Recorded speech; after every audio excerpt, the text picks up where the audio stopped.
नमस्कार। आज हम एक ऐसी कंपनी की पड़ताल कर रहे हैं जो हाल में काफी चर्चा में है, K&R रेलवे इंजीनियरिंग। और शायद सही वजहों से नहीं। हमारे पास जो सामग्री है वो एक विश्लेषण के कुछ अंश हैं जिसका शीर्षक है K&R रेलवे इंजीनियरिंग, संकट और वापसी की संभावना। तो हमारी कोशिश रहेगी कि भाई इन अंशों में जो दिया गया है उसे गहराई से समझें। और हाँ, ये पूरी चर्चा सिर्फ इसी स्रोत सामग्री पर आधारित होगी। तो पहला सवाल, सीधा सवाल कि आखिर K&R रेलवे इंजीनियरिंग के साथ हो क्या रहा है, क्योंकि जो शुरुआती संकेत हैं वो वाकई थोड़े चिंताजनक है। हाँ बिल्कुल। सबसे पहले तो देखिए, पिछले करीब एक साल में कंपनी का शेयर लगभग 80% नीचे। 80%? ये बहुत ज्यादा है। हाँ, कोई छोटी मोटी गिरावट तो है नहीं है। और आज मतलब 10 अक्टूबर 2025 को शेयर करीब 39.47 रुपए पर है। फिर पिछली तिमाही के नतीजे वो भी अच्छे नहीं। कंपनी ने घाटा दिखाया है। जी, घाटा। और एक और चीज जो निवेशकों को अक्सर परेशान करती है, प्रमोटर्स। हाँ। उन्होंने अपनी हिस्सेदारी घटाई है। हाँ। तो ये सब मिलकर तो एक काफी गंभीर तस्वीर सी लग रही है। चलिए यहीं से शुरू करते हैं। इन संकेतों का मतलब क्या निकालें? हाँ, ये जो शुरुआती आंकड़े हैं ये वाकई ध्यान खींचते हैं और इन्हें हल्के में नहीं लिया जा सकता। बिल्कुल। देखिए, स्टॉक की कीमत में 80% गिरावट, ये अपने आप में एक बहुत बड़ा, आप कह सकती हैं, रेड फ्लैग है। रेड फ्लैग, सही। ये सिर्फ एक नंबर नहीं है, ये बाजार का जो मूड होता है ना, सेंटिमेंट, उसमें मतलब निवेशकों के भरोसे में भारी कमी का सीधा संकेत है। बाजार क्या करता है, वो भविष्य को देखने की कोशिश करता है ना। और इतनी बड़ी गिरावट यही बताती है कि निवेशक कंपनी के आने वाले कल को लेकर काफी शक में है। शंका है उनको। हाँ, क्या उन्हें लग रहा है कि कंपनी की ग्रोथ रुक जाएगी या वादे पूरे नहीं होंगे? ये सब सवाल वो इस गिरावट में कहीं ना कहीं छिपे होते हैं। और वो पिछली तिमाही का घाटा, उसका क्या असर? हाँ, वो दूसरा पॉइंट। देखिए, कभी कभी एकाध तिमाही में ऊंच नीच हो जाती है, वो अलग बात है।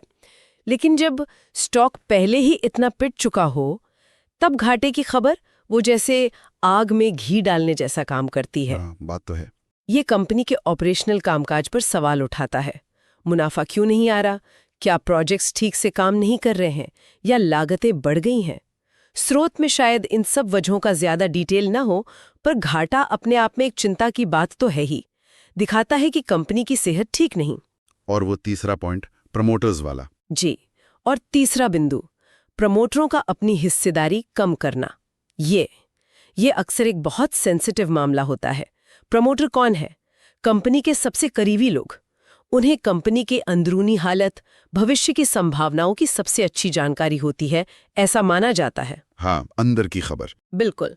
तो जब वो ही अपना हिस्सा बेच रहे हों, तो बाहर के निवेशकों के मन में शक तो आएगा ही। बिल्कुल। उन्हें लग सकता है कि भाई, जब अंदर वाले ही भरोसा नहीं दिखा रहे तो हम क्यों पैसा लगाएं? लॉजिकल है। हाँ, हालांकि देखिए, हिस्सेदारी बेचने के और भी कारण हो सकते हैं। पर्सनल जरूरतें हों या अपना पोर्टफोलियो वो डाइवर्सिफाई कर रहे हों। लेकिन अभी का जो माहौल है, जहां कंपनी पहले से ही घाटे और स्टॉक गिरावट से जूझ रही है, उसमें इसे नेगेटिव ही देखा जाता है। तो ये तीनों चीजें, स्टॉक गिरावट, घाटा, प्रोमोटर सेलिंग, ये मिलकर एक ऐसा माहौल बना रहे हैं जहां निवेशकों का भरोसा वो रखना कंपनी के लिए एक बड़ी चुनौती है। आपने सही कहा।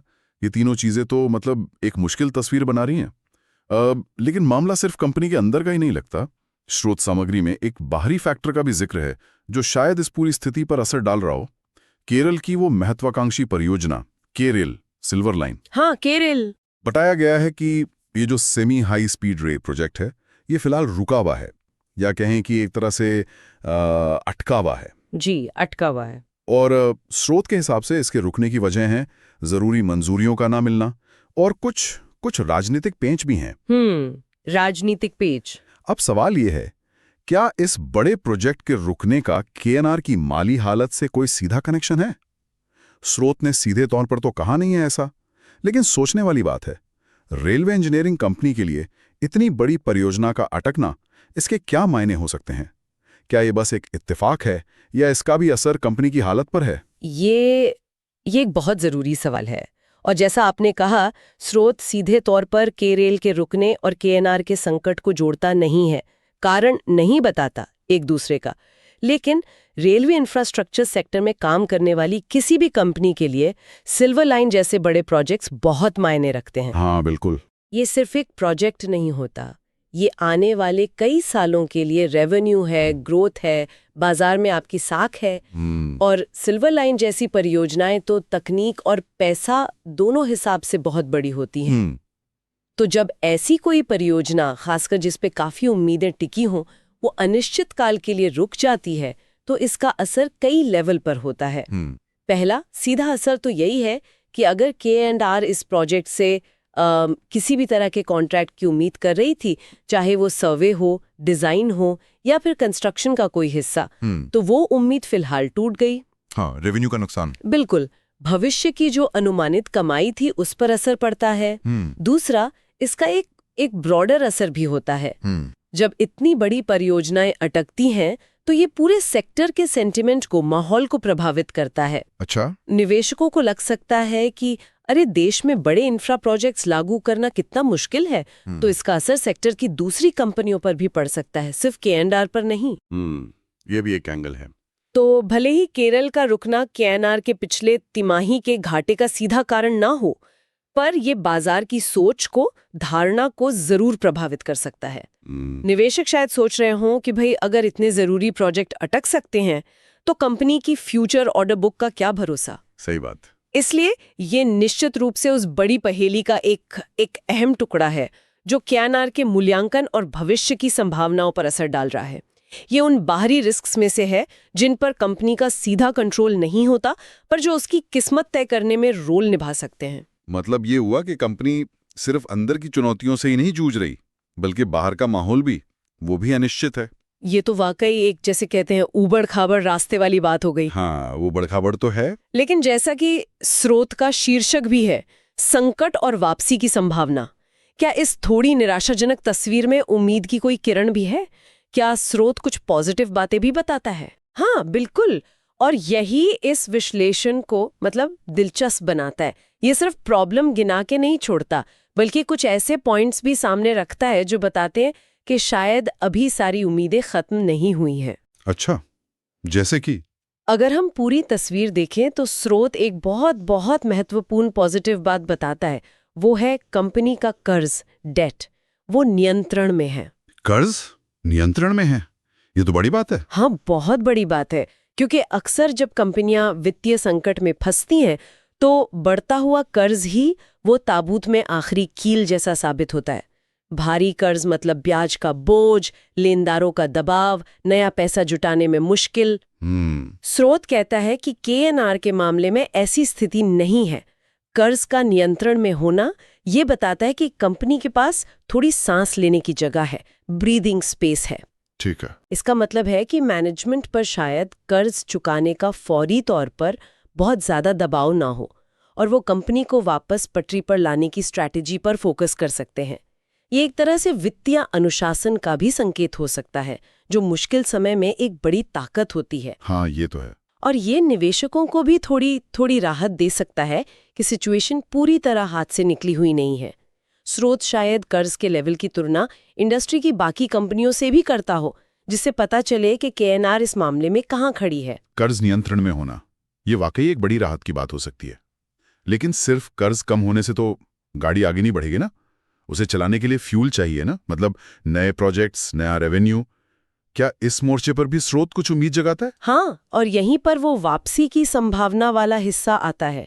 स्रोत इस बात की ओर इशारा करता है कि नए रेलवे या मेट्रो कॉन्ट्रैक्ट्स, अनुबंध मिलने की संभावना अभी भी बनी हुई है। अच्छा। देखिए, भारत जैसे देश में रेलवे और शहरी मेट्रो इंफ्रास्ट्रक्चर, इस पर सरकारी खर्च एक लगातार चलने वाली प्रक्रिया है। ठीक है। सरकार की प्रायोरिटीज बदल सकती हैं, स्पीड कम ज्यादा हो सकती है, लेकिन इंफ्रास्ट्रक्चर का विकास रुकता नहीं है। ये बात तो है, काम तो चलता रहता है। हाँ, तो स्रोत शायद ये बता रहा है कि K&R के पास इस सेक्टर में एक्सपर्टीज है, अनुभव है, जिसका फायदा उठाकर वो भविष्य में नए कॉन्ट्रैक्ट्स हासिल कर सकती है। हो सकता है कंपनी कुछ खास तरह की रेलवे इंजीनियरिंग सेवाओं में माहिर हो, जिनकी डिमांड बनी हुई है। अगर कंपनी कुछ महत्वपूर्ण नए अनुबंध हासिल करने में कामयाब हो जाती है, तो ये उसके लिए एक बड़ा टर्न अराउंड साबित हो सकता है, एक वापसी। सही। नए कॉन्ट्रैक्ट से न सिर्फ कंपनी की आय और मुनाफा सुधरेगा, बल्कि वो निवेशकों का भरोसा उसे फिर से जीतने में भी मदद करेंगे। स्टॉक मार्केट तो अक्सर भविष्य की उम्मीदों पर चलता है ना। बिल्कुल। तो एक बड़े कॉन्ट्रैक्ट की घोषणा ही वो सेंटिमेंट बदलने के लिए काफी हो सकती है। हाँ, एक पॉजिटिव खबर चाहिए बस। बिल्कुल। तो नियंत्रित कर्ज और नए अनुबंधों की संभावना, ये दो पहलू हैं जो बताते हैं कि वापसी के दरवाजे वो पूरी तरह बंद नहीं हुए हैं। ये दिलचस्प है। तो मतलब एक तरफ चिंताजनक वित्तीय आंकड़े हैं, रुकी हुई परियोजनाएं हैं, तो दूसरी तरफ नियंत्रित कर्ज है और नए अनुबंधों की उम्मीद भी। और जहां तक उस रुकी हुई केरेल परियोजना की बात है, स्रोत उस पर भी एक जरूरी क्लैरिफिकेशन देता है ना? हाँ, देता है। स्रोत इस बात पर जोर देता है कि केरेल सिल्वर लाइन परियोजना रद्द नहीं हुई है, कैंसल्ड नहीं है, बल्कि सिर्फ रुकी हुई है, पॉज्ड है। अच्छा, रुका हुआ और रद्द होने में फर्क है। हाँ, ये एक महत्वपूर्ण अंतर है। रद्द होने का मतलब होता है कि प्रोजेक्ट खत्म, अब उस पर आगे काम नहीं होगा। लेकिन रुका हुआ होने का मतलब है कि इसे अस्थायी रूप से रोक दिया गया है और भविष्य में सही परिस्थितियां बनने पर इसे फिर से शुरू किया जा सकता है। स्रोत के शब्दों में कहें तो परियोजना सही संकेत या परिस्थितियों का इंतजार कर रही है। अब इसका मतलब क्या हो सकता है? शायद राजनीतिक सहमति बन जाए, या जरूरी पर्यावरण या वित्तीय मंजूरियां मिल जाएं, या फिर केंद्र और राज्य सरकार के बीच कोई नया तालमेल बन जाए, कुछ भी हो सकता है। अच्छा। तो हालांकि अभी ये प्रोजेक्ट अटका हुआ है, अनिश्चितता है, लेकिन ये संभावना पूरी तरह खत्म नहीं हुई है कि भविष्य में ये फिर से पटरी पर आ जाए। और अगर ऐसा होता है तो ये केएनआर जैसी कंपनियों के लिए एक बड़ी पॉजिटिव खबर हो सकती है। भले ही इसमें अभी समय लगे, ये उस अनिश्चित भविष्य में उम्मीद की एक टिमटिमाती हुई लौ की तरह है। समझ गया। तो अगर हम इस पूरी चर्चा को समेटें, हाँ। तो केएनआर रेलवे इंजीनियरिंग की कहानी काफी मिलीजुली सी नजर आती है। एक तरफ शेयर की कीमत में भारी गिरावट है, हाल का घाटा है, प्रमोटरों का घटता भरोसा, ये गंभीर चुनौतियां हैं। और साथ ही केरेल जैसी बड़ी परियोजना का रुका होना, वो भी चिंता का कारण है। बिल्कुल। लेकिन दूसरी तरफ जैसा हमने देखा, कंपनी का कर्ज नियंत्रण में है, ये एक मजबूत पक्ष है। और सबसे जरूरी, भविष्य में नए रेलवे या मेट्रो अनुबंध हासिल करने की संभावना वो बनी हुई है, जो कंपनी के लिए वापसी का रास्ता खोल सकती है। हाँ। और केरल परियोजना का रद्द न होकर सिर्फ रुका होना भी एक छोटी सी ही सही पर सकारात्मक बात है। तो जैसा कि स्रोत का वो अंतिम भाव है, जिसे आपने शुरू में भी कहा था, रास्ता उबड़ खाबड़ है, फिर भी ट्रेन अभी रुकी नहीं है। ये इस स्थिति का एकदम सटीक वर्णन लगता है मुझे। बिल्कुल। ये अनिश्चितता और संभावना का एक जटिल मिश्रण है, कॉम्प्लेक्स मिक्सचर। भविष्य निश्चित रूप से चुनौतीपूर्ण है, इसमें कोई शक नहीं। कंपनी को अपनी माली हालत सुधारनी होगी, निवेशकों का भरोसा वापस जीतना होगा और नए प्रोजेक्ट्स लाने होंगे। हाँ, काम तो बहुत है। लगातार नजर रखनी होगी अगले कुछ तिमाहियों के नतीजे कैसे आते हैं, नए अनुबंधों की घोषणाएं होती हैं या नहीं, केरेल जैसी परियोजनाओं की स्थिति क्या रहती है। ये सब मिलकर ही तय करेंगे कि ये ट्रेन वापस रफ्तार पकड़ पाती है या नहीं। और इससे एक जरूरी सवाल ये भी उठता है कि आगे किन संकेतों पर सबसे ज्यादा ध्यान देना चाहिए, निवेशकों को या पर्यवेक्षकों को। बिल्कुल सही कहा। और यही हमें आज की चर्चा के अंतिम बिंदु पर लाता है। एक विचार जिस पर आगे सोचा जा सकता है।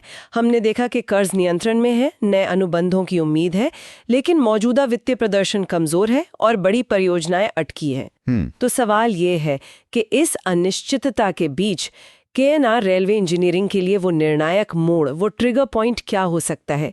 वो क्या चीज होगी जो उसकी किस्मत बदल दे? अच्छा सवाल है। क्या ये अगली तिमाही के वित्तीय परिणाम होंगे जो दिखाएंगे कि हाँ, कंपनी घाटे से मुनाफे की ओर बढ़ रही है, या फिर क्या ये कोई बड़ा अनएक्सपेक्टेड कॉन्ट्रैक्ट होगा जो अचानक से पूरा मूड ही बदल दे? हो सकता है। या फिर सरकार की तरफ से रेलवे या मेट्रो सेक्टर के लिए कोई बड़ी पॉलिसी घोषणा हो जाए जिससे पूरी इंडस्ट्री को ही बूस्ट मिल जाए। या शायद जैसा हमने केरेल के बारे में बात की, किसी बड़ी रुकी हुई परियोजना का अचानक से आगे बढ़ना। जी। इनमें से कौन सा फैक्टर सबसे असरदार साबित हो सकता है? या शायद इन सबका मिला जुला असर ही कंपनी को इस उबड़ खाबड़ रास्ते से निकालकर वापस पटरी पर लाएगा? यह एक खुला प्रश्न है और इसका जवाब वो तो आने वाला वक्त ही देगा। इसी प्रश्न के साथ KNR रेलवे इंजीनियरिंग की मौजूदा स्थिति पर आधारित हमारी आज की ये गहन पड़ताल यहीं समाप्त होती है।